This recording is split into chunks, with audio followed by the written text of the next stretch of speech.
अस्सलामुअलैकुम। Welcome to beauty with माहा। दोस्तों, आज मैं आप लोगों के साथ स्किन वाइटनिंग मॉइस्चराइज़र की रेसिपी शेयर करने जा रही हूँ, जो कि मैं ख़ुद भी पर्सनली यूज़ करती हूँ और आपको भी यही कहूँगी कि आप सर्दियों में इसका इस्तेमाल ज़रूर कीजिए।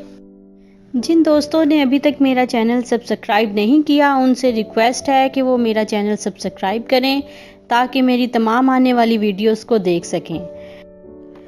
दोस्तों, आप कोशिश कीजिए कि इस वीडियो को लास्ट तक देखें ताकि किसी भी चीज़ में इंग्रेडिएंट्स को ऐड करने में कमी या बेशी ना हो जाए और इससे आपकी स्किन को नुकसान ना हो।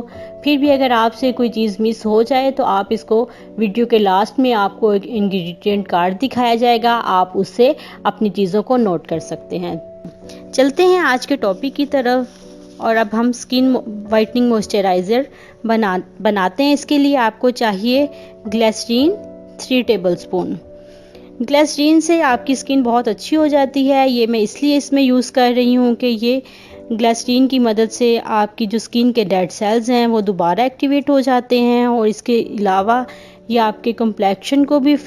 Number 2, rose water. Rose water इसमें इसलिए यूज़ कर रही हूँ कि इससे आपकी स्किन बहुत सॉफ्ट रहती है और स्किन को बहुत ग्लो करता है। रोज़ वाटर भी आपको ग्लिसरीन की क्वांटिटी के मुताबिक चाहिए, जैसे ग्लिसरीन 3 टेबलस्पून थी। नंबर 3, विटामिन ई के कैप्सूल।